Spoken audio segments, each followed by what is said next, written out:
This is Reasonable Doubt with your hosts, Mark Garrigus and Adam Carolla. Yeah, get it on. Got to get it on. No choice but to get on. Mandate. Get it on. Welcome to the best hour in the universe. I'm Adam Carolla over here. It's Mark Garrigus over there. And the name of the show is Reasonable Doubt.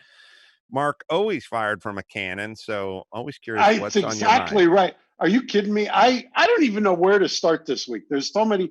I can go macro or micro, but I think I'm going to start macro. So we've been talking about how we've been suing insurance companies and specifically the travelers on behalf of the firm.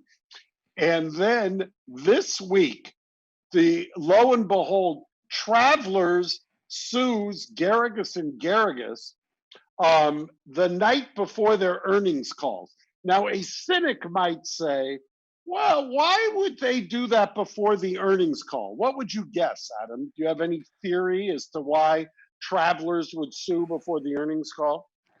Well, The night before. I'm guessing they wouldn't want it entered into evidence. Nope. This is what my theory. They know their earnings are going to be bad, so they got to blame somebody. So they know if they sue Garrigus and Garrigus, they're going to get a lot of attention on that. And then they get on the earnings call and announce that their earnings were not that good, and all of these frivolous lawsuits filed by these lawyers. Mind you, this is my favorite part of it, to show you just how hypocritical and how disingenuous insurance companies are. I sued them for my firm, for clients, for various, and we also sued Garcetti. And as we talked about last week, we said if the insurance company, at first they were saying there's no physical damage, so therefore we don't owe you for business interruption, meaning that your business has been shut down. Said I anticipated they were going to have two arguments, and sure enough, they went right for it. The first argument was there's no physical damage. Well, there's only one problem with that.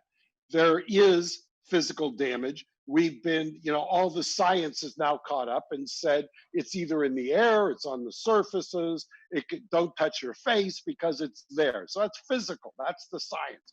So then they say, well, okay, we've got a virus exclusion. I said, I knew they were going to go there. Well, the virus exclusion is in a different area of the policy, number one. And number two, that's why we sued Garcetti. We didn't get shut down by the virus. I'm not making a claim that there's a virus in the restaurant. We got shut down by the civil authority, which is the mayor, who you can argue that he's out of his mind, and you could probably take judicial notice of that. But that is the reason that our business has been interrupted.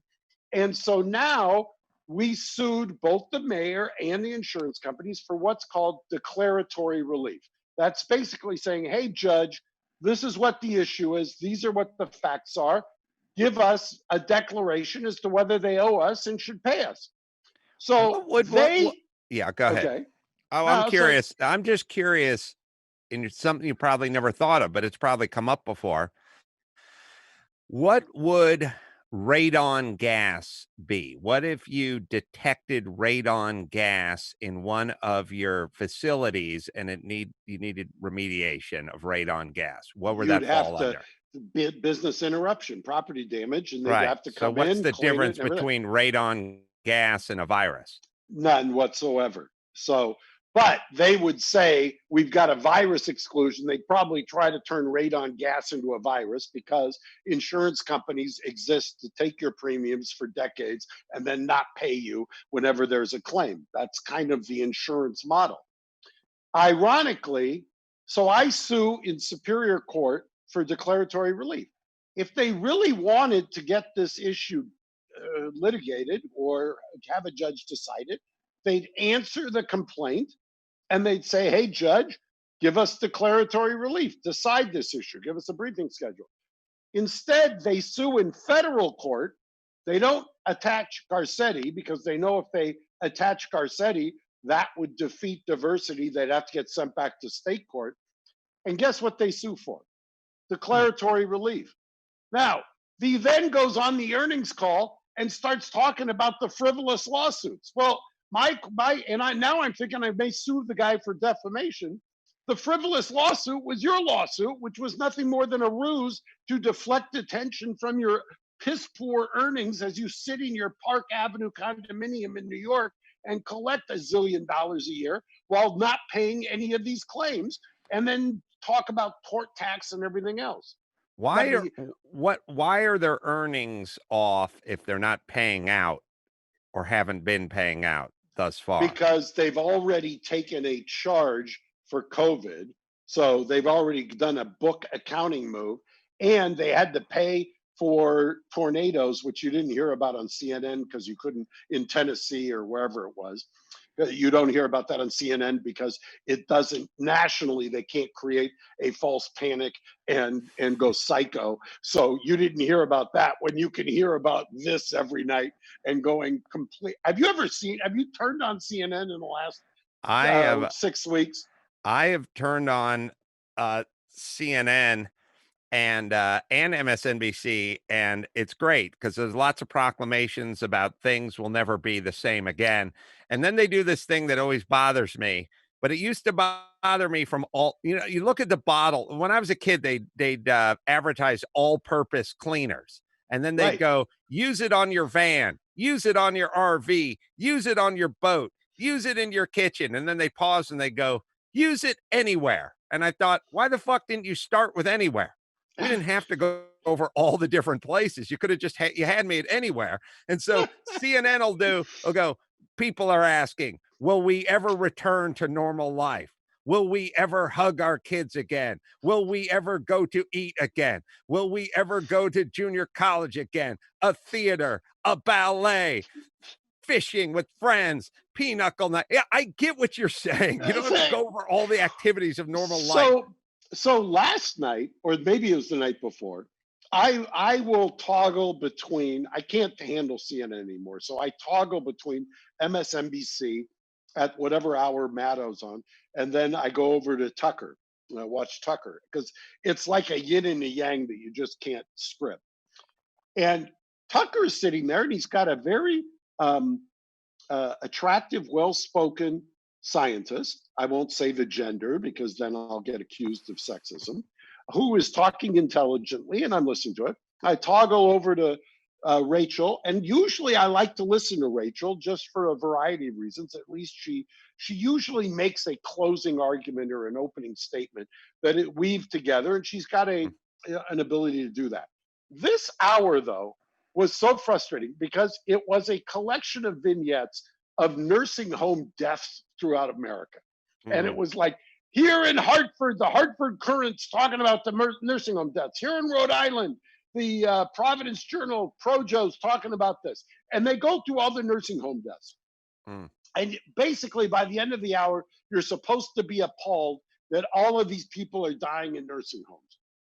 And all I could think of was, while that's going on, and then, CNN is doing a thing about Trump saying that you're supposed to ingest Lysol and ultraviolet light. All I can think about is, isn't this exactly what we've been talking about on Reasonable Doubt? That instead of quarantining the entire population and exposing the people who are vulnerable to the virus, because that's what you're doing when you quarantine everybody together without carving out those who are vulnerable. Why didn't we start? And we knew from day one that those with pre-existing conditions and those who are over a certain age are the most vulnerable. Why didn't we carve out those people to allow the herd immunity to take place? Which, by the way, now we realize, lo and behold, the antibodies last night, we're recording this on Friday, Thursday, Governor Cuomo is saying we're testing in New York. And guess what? All of a sudden, there are antibodies in a significant percentage of the population that we're testing. And by the way, those may be people with symptoms or people who have no symptoms. And it's looking like a significant percentage already had this. And LA County looks like a significant percentage already had this. And Santa Clara, when we go back and take a look at people who were dying in February, they may have contracted this as early as December or November. Well, This may yes. be, in retrospect, one of the greatest political and medical boondoggles of history. I mean, they may be writing about this in 100 years. Well, there's a couple things. It's called a knee jerk reaction. It's not called a knee think reaction. So that's part of it. We react. We react first. We do that part where we're on black ice and the car's skidding and we pull the fucking steering wheel off the dashboard.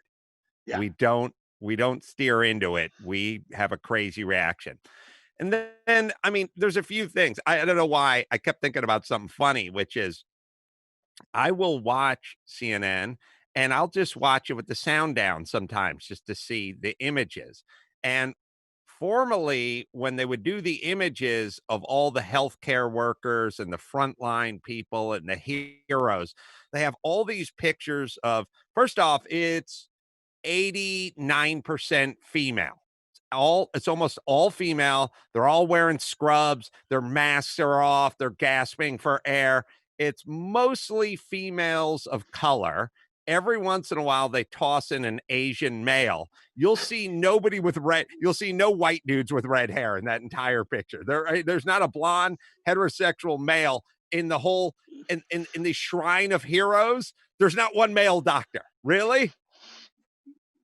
I don't know how it works statistically. I feel like when I go into the OR, I see a lot of dudes walking around doing shit, but you only show pictures of females and females of color who are saving our society. But now you have a problem because now you're working in coronavirus is racist. It's affecting people of color at in greater numbers. And you're not blaming it as much on culture and pre-existing conditions. You're blaming healthcare workers. So now when you're calling it racist and you're blaming healthcare workers, you better get some redhead dudes in that shot. You can't use the same heavyset woman of color that you've been using all throughout the doom and gloom montage, because that's not going to serve that narrative.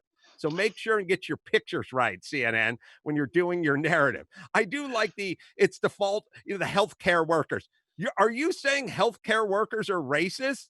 You just showed me a picture of black and brown heroes, all female. Are you saying they're discriminating against the people of color who are coming in? Well, get your fucking narrative straight.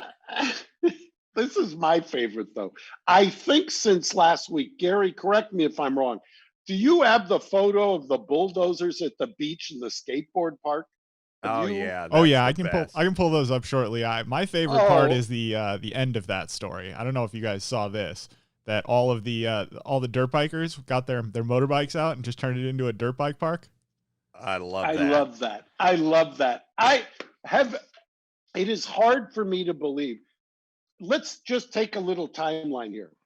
The mayor of our esteemed city decides that he is going to deem, let me just give you some highlights. He's going to deem what's essential, what's non-essential. What's non-essential is AA meetings. What is essential, as we said, here we go. This is non-essential. God forbid. And bulldozing a skate park. Yes.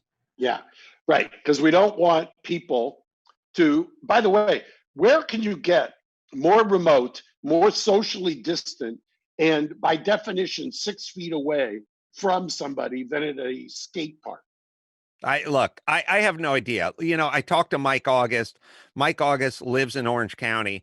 He says they opened up Orange County. He's going golfing. He's going to hit a bucket of balls on the range. I said, of course. Why can't you go hit a bucket of balls on a goddamn range? You put your credit card into a vending machine, a bucket of balls falls down, and you go stand in a stall 6 feet away from the next guy and hit a bucket of balls. I'm walking, sunlight. As you know, like you, in the morning, I walk the dog around La Cañada. I'm getting scolded by women who are 45 yards away from me because I don't have the mask on as I'm walking the dogs. And I'm literally almost a half a football field away, and she's yelling, just yelling. It's like, lady, go take a lithium or something. I mean, it's insanity. Then I go down by the horse trail by you, and Brady likes to see the horse. and some fat fuck with flip-flops is following us, and and he's yelling at me that the dog is peeing. The dog's peeing. I said, dude, there's a horse who's shitting right here. This horse is shitting, and they shit on the horse trail. My dog pee, I think, is pretty much going to pale in comparison to the crabapple size horse dung that is right by your door. Well, look, it's here's what I'm worried about. You know, they have tests. They've done tests. And I'm going to paraphrase and screw it up, but they've done tests where they take college students and they make one group in charge of the next group, and it takes them about 10 minutes to start being cruel and horrible to the people they're in charge of, right? So what this is doing, it is supercharging douchebags. You know, the person that was the kind of know-it-all neighbor who did anyone who ever said, excuse you, and those people, now they've all been deputized. Sheriff Massengale, the big walking fucking vat of douche, has come over there and now deputized them. And all the shit they used to say when you just go fuck off or go pound sand or get out of my life, now all of a sudden they've been deputized because our government has said, hey, if you see anybody, you take a picture of it, you send it in, you phone it in. I said it last week. The mayor actually used the expression "snitches get reward." I mean, what message does that send? By the way, this guy, he's deeming alcohol delivery is essential. Thank you very much. But the Alcoholics Anonymous is non-essential. At the same time, is that based on science? Apparently not, because the World Health Organization is saying that alcohol raises your blood pressure, makes you more susceptible. Although I think the president of Belarus is saying, get into a sauna and take shots of vodka. That's his solution. Well, Trump said if you drink enough alcohol, you can kill the virus, but you have to inhale the alcohol into your lungs. So what you have to do is you have to pour a pie tin of Everclear, and then you put your face into the pie tin, and then you suck. I heard Trump saying this at a conference. You suck in through your nose, and that way you can get the alcohol into the lungs because it won't kill the virus unless you can get the Everclear. I think he said you can use mezcal as well, but you got to get the worm out of there. A lot of people sucking that worm, and that goes in the lung. That's problematic. That's what I heard. It used to be that you would tell your kids don't sniff glue. Now you're telling them do sniff glue. Well, Gary, there's a great clip, I think, of Cuomo saying, some reporter saying, when do we get back to work? People are dying in their apartments. People are out of food. People are broke. They need to go back to work. And he's like, you go back to work, you kill people. It's like, Jesus Christ. Can we have a little goddamn leadership? We need some perspective. Let me tell you something. I'm quarantined with my father-in-law, who is a doctor, former chief of staff at Huntington. I've got a number of friends who are doctors, including a world-famous cardiac surgeon who I may have phone-ins one of these weeks, and some others that I've represented or are friends with. Uniformly, what they tell me is that this whatever you want to say about the leading cause of death, this or that, the reason all of a sudden that it's the leading cause of death is the hospitals get extra money if they designate a death as corona. So what has ended up happening, guess what? It's human nature. Anything that has a relationship, cardiac, stroke, anything else, it's all corona. It just gets shifted over there, number 1 and 2. Right. Number 3, nobody wants to go to the emergency room if you feel like you're having a heart attack or a stroke for fear of contracting it. So they stay home, and you get that unintended consequence as well.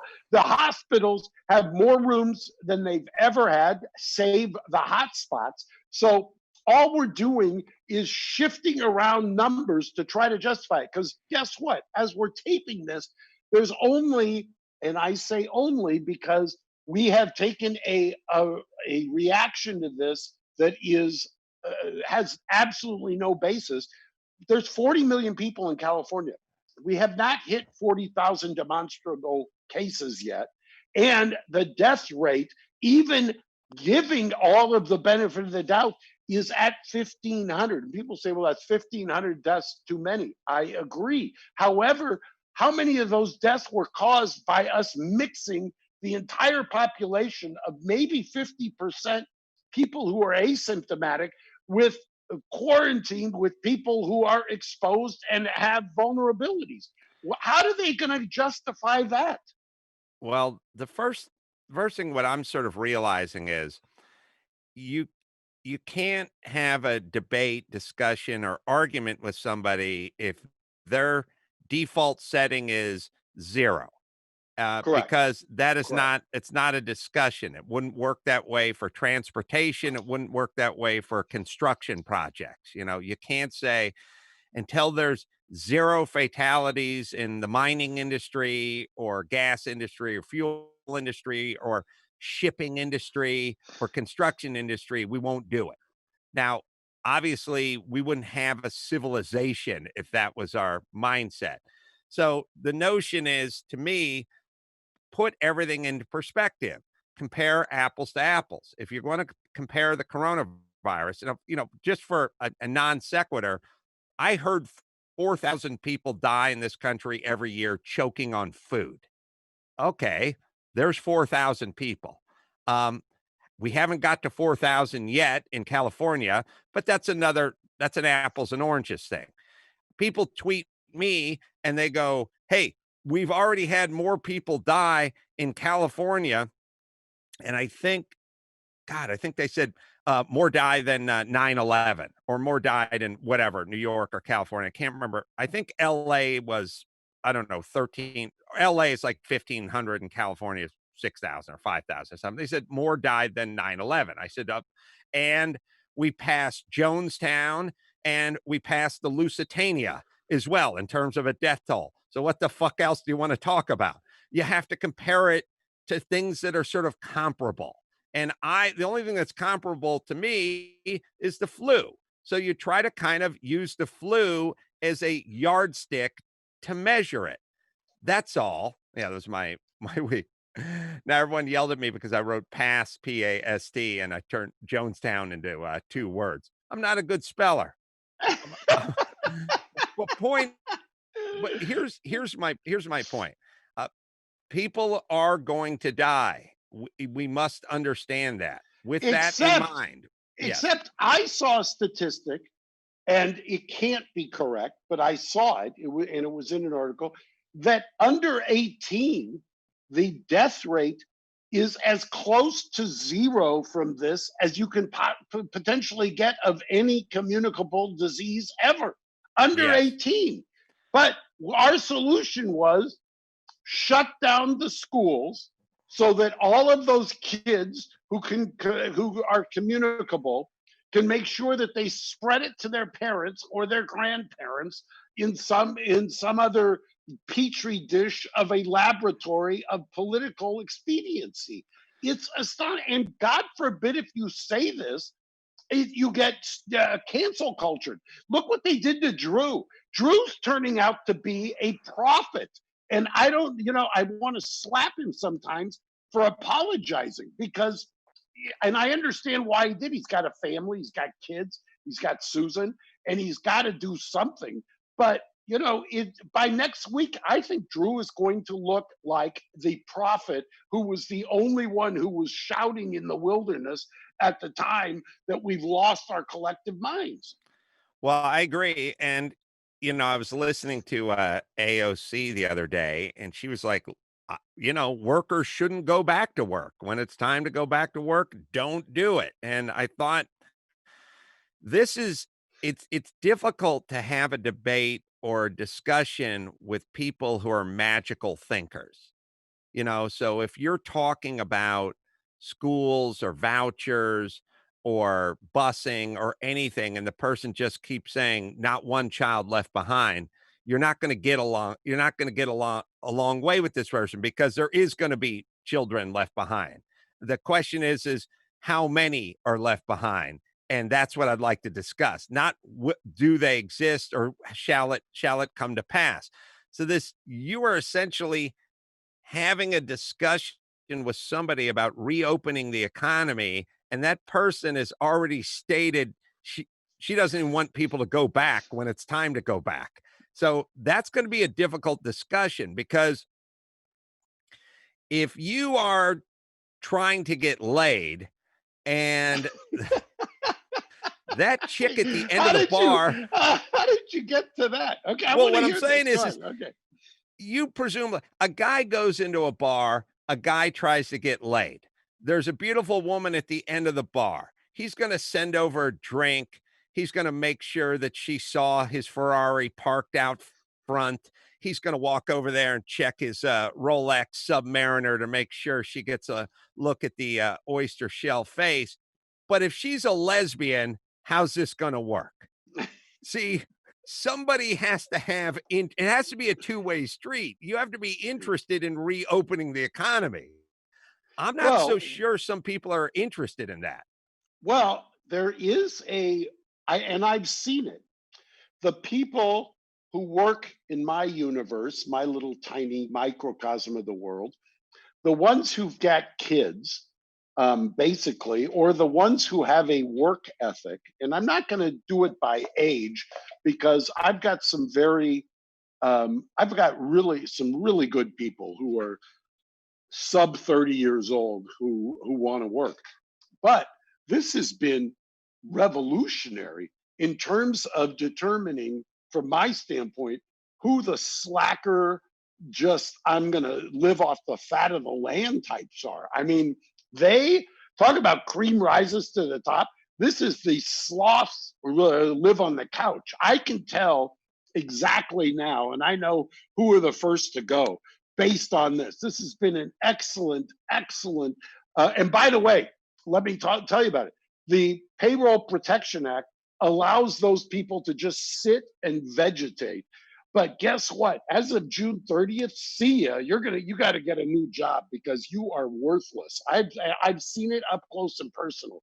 You cannot believe the people who just feel like they're owed a living and they're going to just sit on the couch and that's going to be it. They don't have to do a thing. Mind you, they don't even make the pretense of working from home. Not even the pretense. Well, there's a fundamental flaw with AOC and some of her ilk's premise, which is work is not bad. People need work. It gives Right. them a sense of self and identity and a dignity. What would you be without your work? What would I be without my work? What would Dr. Drew be without their work? And I felt the same way when I was a carpenter. I felt like I needed a skill. I needed to go somewhere. I needed to apply my trade. I felt satisfaction at the end of the day. This notion that this is all evil or it's all somehow predicated on compensation. So I would go to the job site when I was a carpenter, at least according to AOC, and I would work all day as a carpenter. If I got $11 and just looked at internet porn, but if I got $26 an hour, then I was a winner. I don't know why the monetary number attached to it changes the endeavor. The Well, endeavor is you get up and go somewhere. right. And by the way, the dirty little secret or the little secret to success is that if you really love what you're doing and um, become really good at it, and the only way you become really good at it is repetition and doing it and having and devouring it. Um, the money will come. I mean, it may not seem like it in real time. If you need to immediately take an elevator to the penthouse, yeah, that's not going to happen generally. Although there's a lot of people who have that vision, but if you really want to, and by the way, those people generally, whether it's inheritance, whether it's striking it rich on the lottery, or whether it's some other, IPO all of a sudden and getting filthy rich, if you were to do a study, you would find that those people end up being miserable. and it ends in a, I can't tell you how many times, it's one of the reasons I always tell Jake, you're never getting a diamond inheritance. The number of trust fund kids I've represented who are just, have feel like life is worthless because there is no reward, there is no passion. You're just waiting for somebody to die so you can get the rest of your inheritance. There is something about that, whereas there Oh, is a genuine satisfaction to having a craft. absolutely. And also just to physically having to be somewhere at a certain time, being on your feet, and even if it's not a craft, even a task, just Yeah. completing a task. All right, I want to know, I'm going to take hit feels here for a second, but think about what's going on around the country and the world of the legal world, and we'll talk about some cases and some things that are out there. Feels stress, anxiety, chronic pain, trouble sleeping. You're not alone. It's going on out there. Feels it's premium CBD delivered right to your doorstep. Naturally helps reduce stress, anxiety, pain, sleeplessness.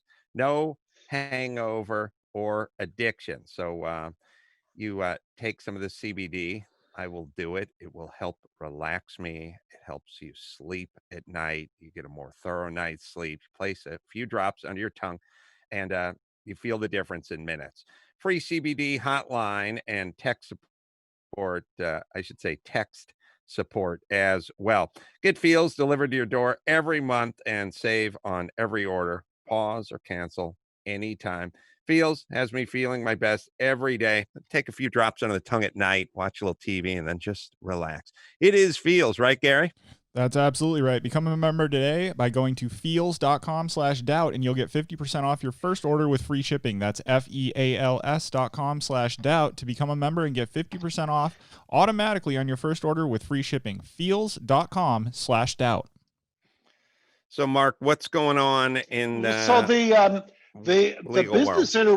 business interruption cases are expanding like a tidal wave, and the insurance companies are drawing lines in the sand. That's the ones I'm talking about with travelers.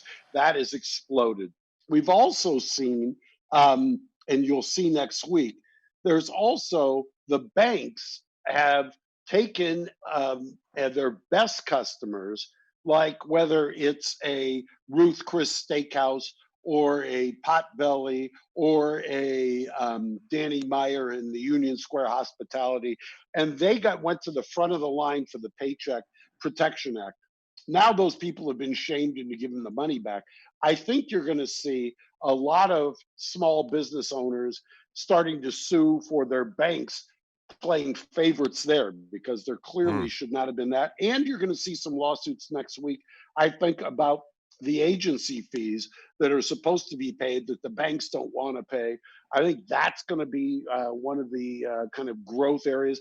But, we've still got the stripping of your constitutional rights that needs to be finished, because we've got the speedy trial rights have been stripped here in California. The statute of limitations has been suspended in New York. There's all kinds of these. It's amazing to me how the first thing that always goes is the constitutional rights. And speedy trials are what caused the revolutionary colony, or the colonies, to engage in a revolution. With, besides the Tax Act, was this idea of being indefinitely detained. And when you eliminate speedy trial or expand speedy trial, meaning expand it so instead of getting in front of a magistrate when you're arrested for protesting in 48 hours, now it may take a week. That's the first step in that, what I call the parade of horribles of stripping your rights under the auspices of the speedy trial, or the emergency that we've got. Harmeet, our friend of the show, filed Yeah. an action just yesterday challenging the governor's ability to give millions of dollars to undocumented.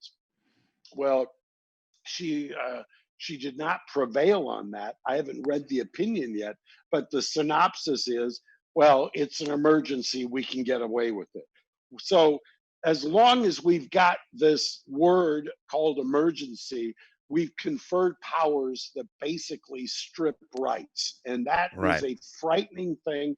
And we said it last week. I'll echo it again today.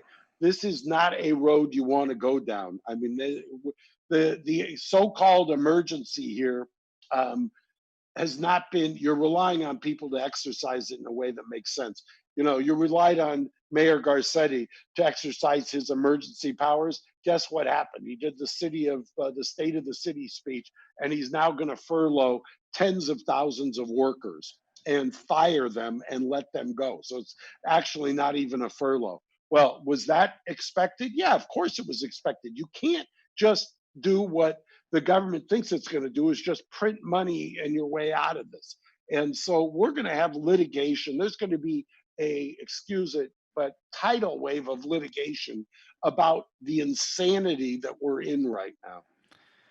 Well, I know Harmeet was also getting into this.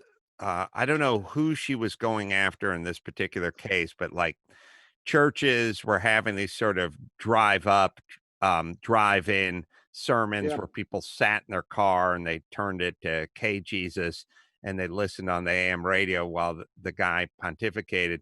And I thought to myself, why are the cops showing up and breaking that up? It's a bunch of people For sitting in a the, car. it makes absolutely no sense. She wrote a letter. That one, she wrote a letter, I think to I want to say Riverside County or somewhere in the Inland Empire, and I think they backed down.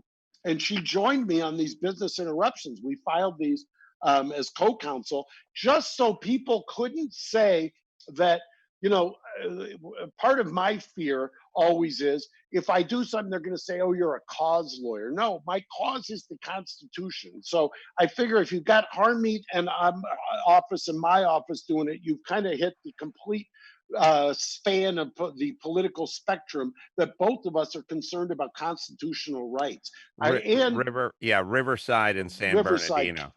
exactly. Yeah, well, here, look, it's a pretty simple equation to me, which is I always kind of talk about letter of the law, spirit of the law. So what is the government trying to do? Well, they're trying to contain a virus. Okay. So then they make a lot of proclamations. And those proclamations are fine, but they shouldn't really pertain to a church where people aren't getting out of their car, and they shouldn't pertain to a horse trail behind my house. So Right. I had this happen before where I used to do earthquake rehab in like Koreatown, and parking was a bitch because there's all these old 30s apartment buildings and no parking for any of those buildings, and everyone had to park on the street. And when the street sweeper would come by, the thing would come by, they'd say no parking noon to 2 on Thursdays. And we all worked on these buildings. We have to go move our trucks because they'd be parked on the street. And I remember having a conversation years ago when we were talking about the late 80s. And it said no parking noon to 2. And it was about 1:45. And I could see the fresh, wet tracks of the street sweeper had already passed by. So I tucked in to park there. And then the meter maid came by and he pointed at the sign. He said, no parking noon to 2. And I said, for the street sweeper. And the street sweeper had already gone by because we can see the wet tracks. So it went by. So now I can pull in. And he said, no, I'm writing you a ticket because it's before 2. And I kept saying, for the street sweeper who's already done his job. So now I can park and get back to my job. And he said, no, I'm writing you a ticket. And I thought, eventually I just said, what's your name? What's your badge number? Like, I'm going to call your supervisor and complain about you. But I thought to myself, look, having street sweeping is good. Not Right. having them obstructed by cars is good. Allowing a window for the street sweeper is fine. I would argue you could probably do an hour or 90 minutes. You don't need a 2-hour block, but fine.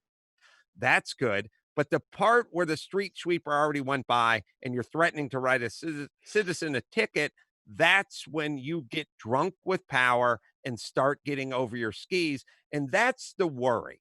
That's the worry. That's the worry guys like us have. And you've dealt with, I've dealt with the building and safety department. You've dealt with the building and safety. They get over their skis almost immediately and start meting out these punishments. And that's what we worry about. And if there weren't examples in my life of this happening on a constant basis, then I wouldn't worry about it. But unfortunately, it's the wiring of people who want to be in charge and their lieutenants. And that's what we have to look out for.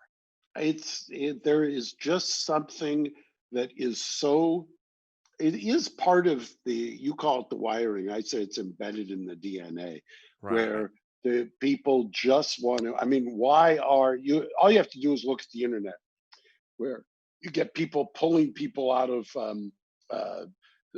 buses because they're not wearing a mask.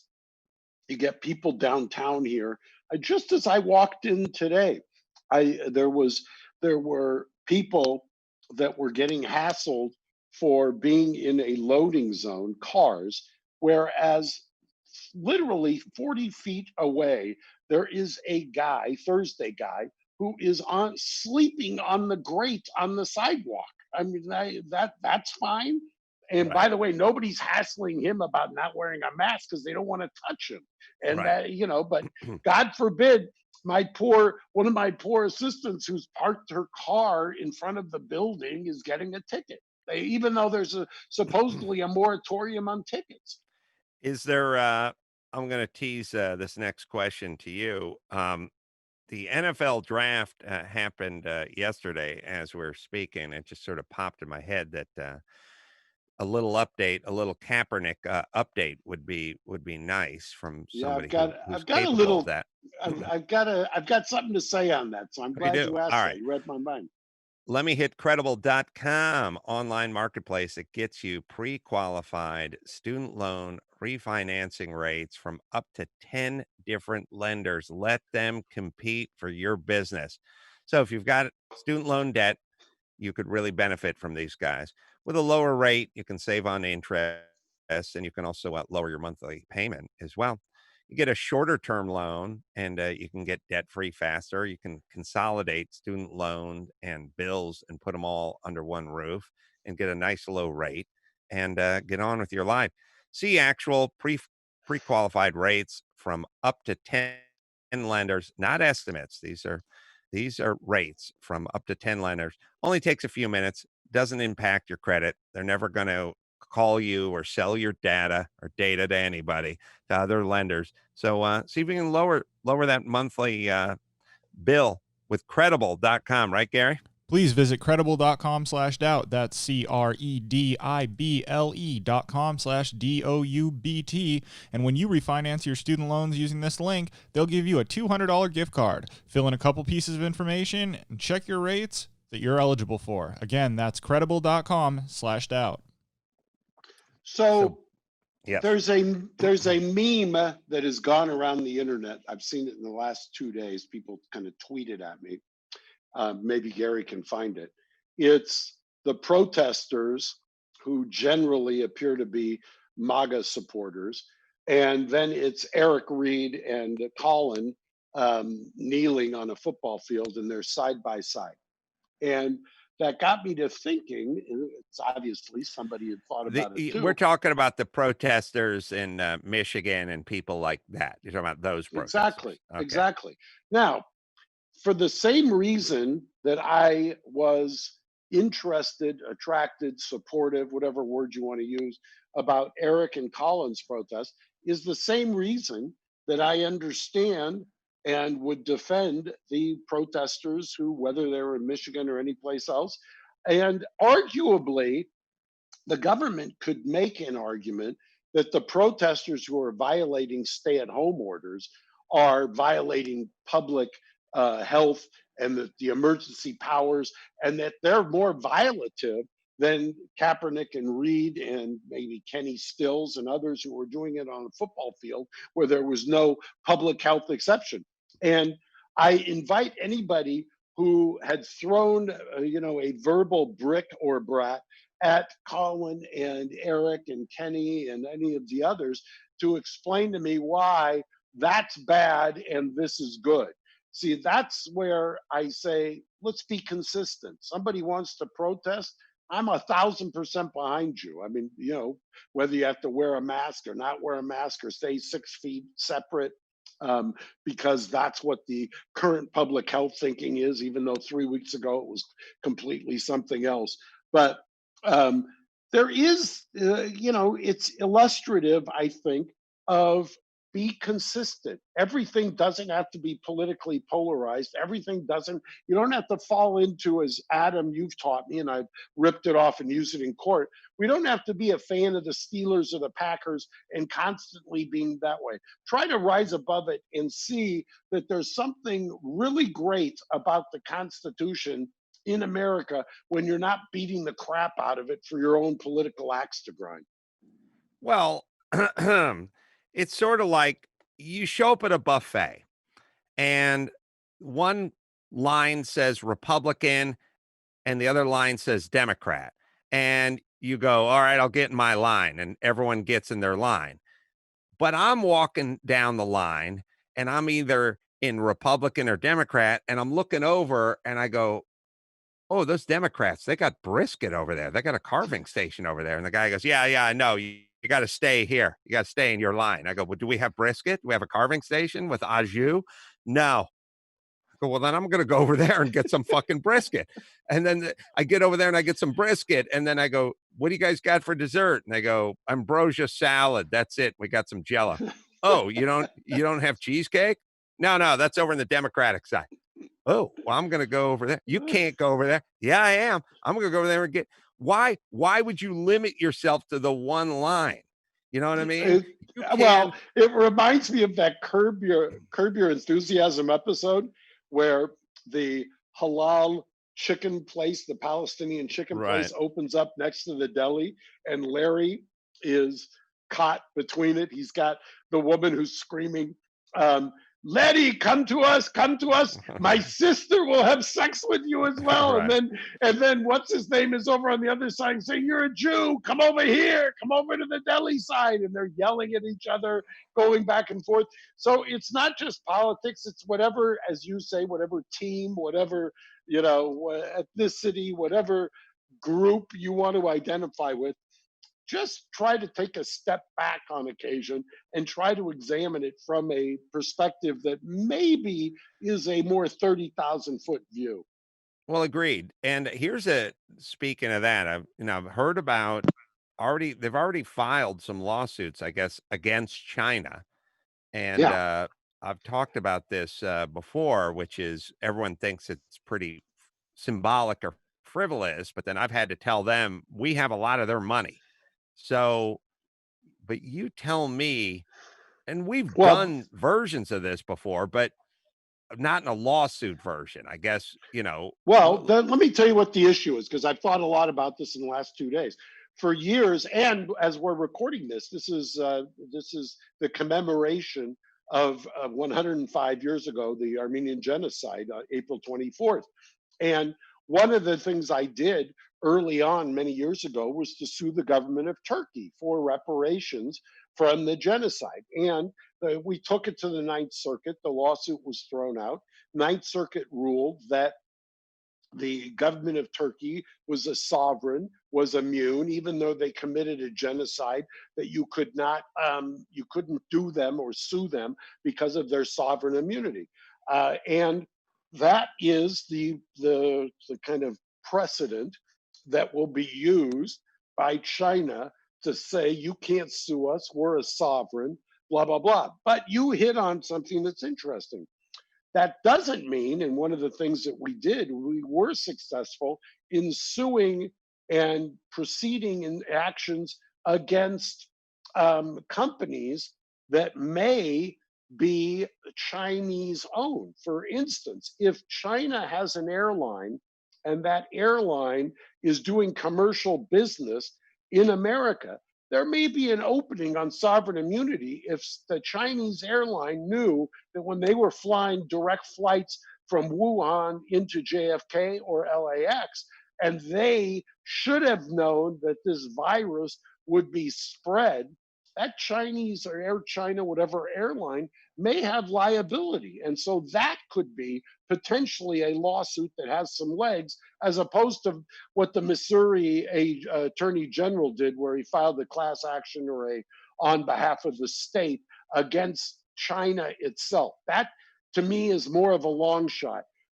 Commercial enterprises, you've got some legs. When we owe them X amount, I mean, we have a huge bar tab built up with them, and we probably didn't have that with Turkey, right? Correct. So you could sue Turkey and then try to extract money from Turkey, but it's different. I think I know it's a little bit different practically. I don't know how much it's different in the eyes of the law, but in the eyes of the law, going and getting money from Turkey, maybe no. Having money already here that is Turkey's and not returning it, is there any nuance difference there? uh, Separate and apart from the damage analysis, I remember when there was the hostage lawsuits, one of the things that they did there is they were able to thread the needle and then freeze assets that were held here. And so there are ways to get around it. There are ways that we argued, but the Ninth Circuit wouldn't agree with, that have changed since then, so that Uh-huh. you could make some arguments. I mean, I won't get into the Well, weeds on it, but I definitely see where if they're holding debt, you could argue that our debt payments should be escrowed before they go there, if you can show that there was a commercial enterprise here that contributed to the damages.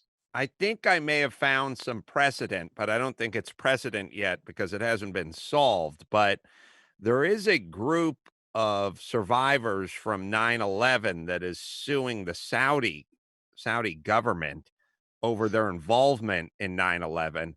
I think our government is trying to put the kibosh on that because there's probably some shit that doesn't look too good for us involved with that whole Well, remember, clusterfuck as well.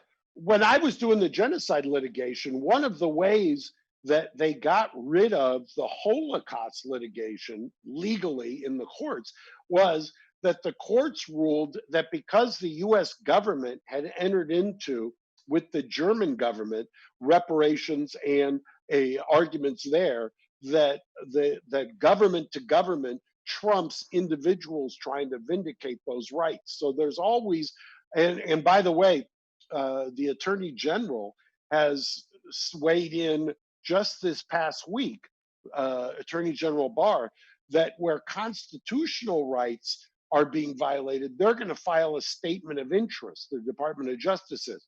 There's a similar kind of mechanism that works when you try to sue a foreign entity, that they want to argue that those kinds of things are either preempted and in the executive branch and therefore Department of Justice.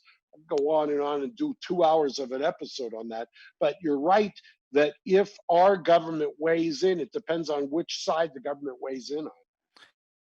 But if that group has any success suing the Saudis for 9/11, I think you have precedent there. You Correct. basically said Correct. there's a country, they're supposed to be sovereign. They came over here, they killed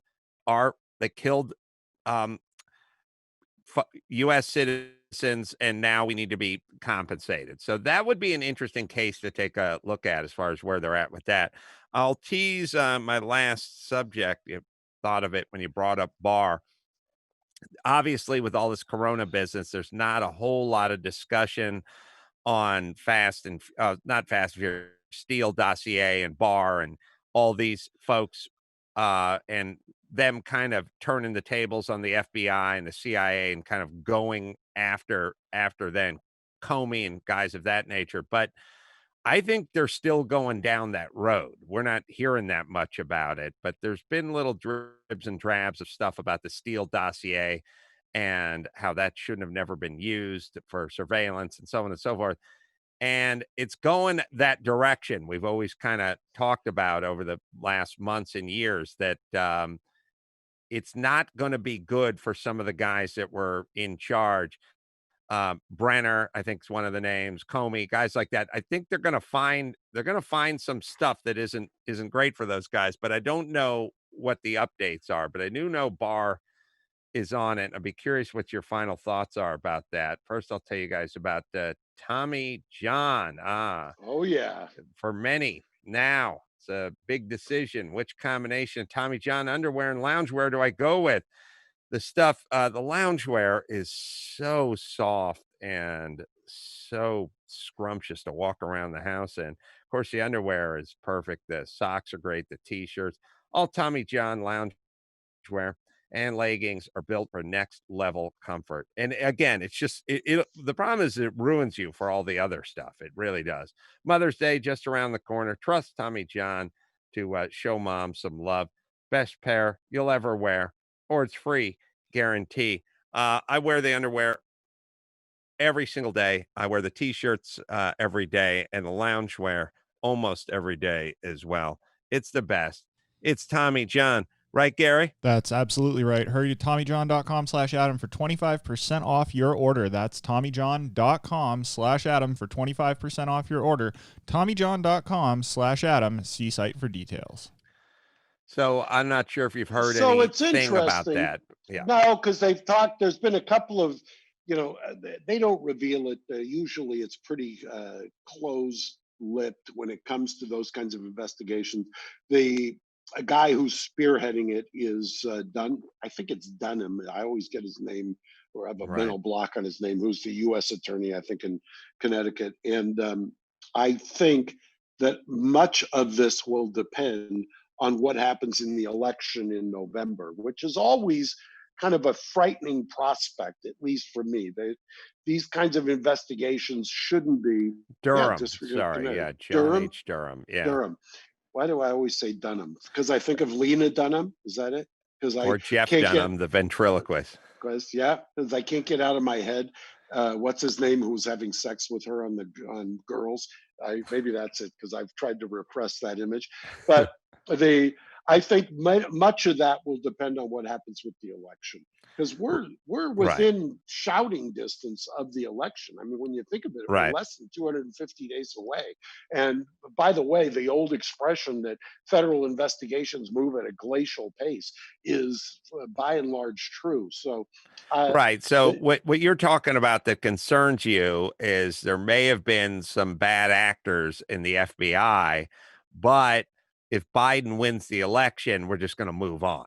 yeah, and by the way, why does that concern me? Because the federal government is a monolith, and the federal government, whether it's this administration, prior administrations, part of the reason I still do criminal defense is to try to hold the government's feet to the fire in terms of what they do. Part of the reason my dogs are named Brady and Giglio is because I revere the idea that the prosecutor has got a different standard that they're held to.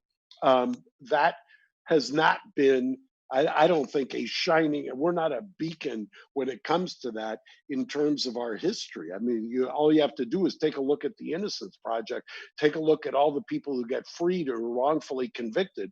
And that is a frightening prospect, because generally people lose sight, and it's also human nature, of what their duty is to win, because they want to win.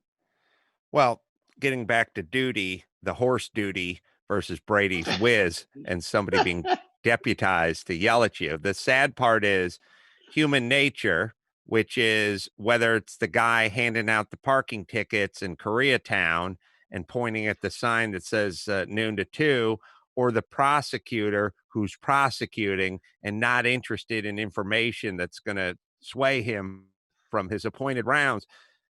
That's something we have to contend with. The notion that these guys can just find some information and sort of call off the dogs because they've been enlightened, that's a rare wiring. And so unfortunately, it's going to be a constant gravity that you're going to have to push against. On a totally separate note, for some reason, I looked at a tweet before I came in here, and it said that Cher's mom is still alive. And then I started to think, about and Cher's Armenian, right? Is that true? But her father is Armenian, Cher Sarkisian. She was Ah. the Kim Kardashian before there was a Kim Kardashian. I Was Cher started Sarkisian. and then I started to think about her song Gypsies, Tramps, and Thieves. And then I put my lawyer hat on and I thought, well, wait a minute. She's sending a mixed message. The mom is 93 years young. In the song Gypsies, Tramps, and Thieves, she says they call us gypsies, tramps, and thieves. It's a pejorative, Right. it's a verbal attack. And then she pauses and she goes, but every night all the men would come around and lay their money down. Well, aren't you saying you're a tramp if you're taking the men's money at night? Like, here's my whole thing. Maybe you're not a gypsy and maybe you're not a thief, but I don't know about the tramp part, because in your song, you're explaining that dudes would come around and lay their money down and they weren't buying baklava. They were getting laid. So I'm sorry, but you may have to own the tramp designation. They could have been playing tavlu, which is the Armenian for backgammon. So you never Yeah, know. but how come no wives? You know what I mean? It's right in the song.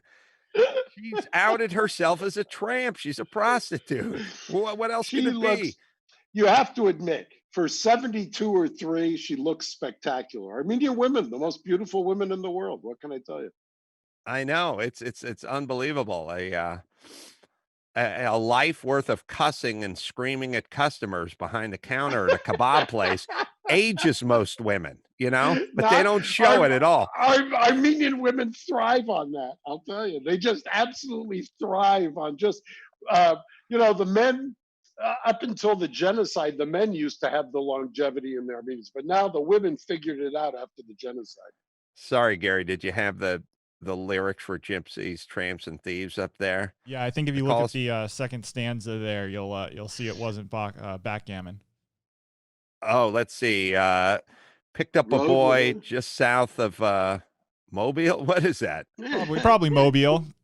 Gave him a ride, filled him with a hot meal. I was 16. He was 21.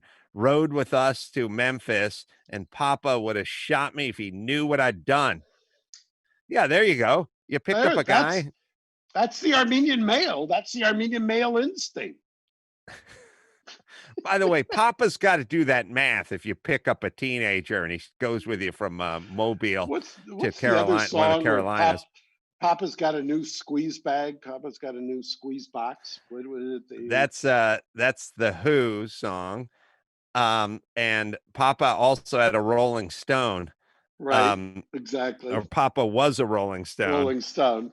Right.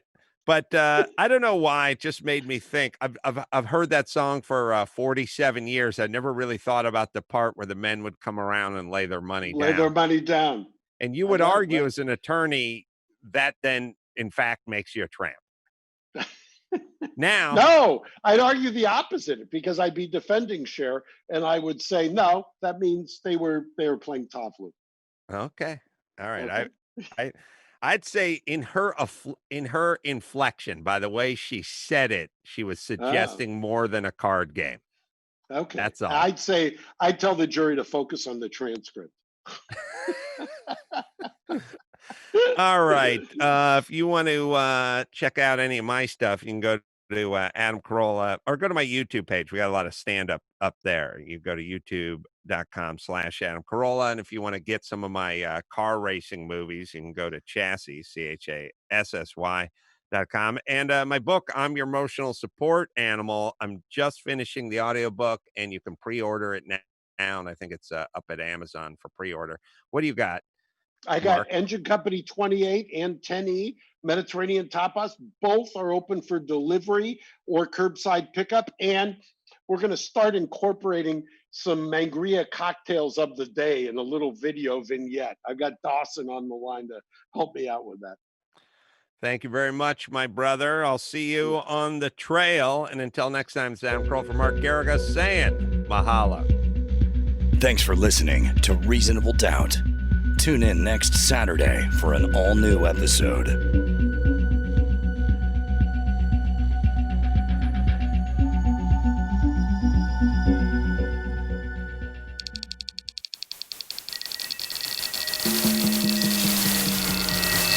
This is Corolla Digital.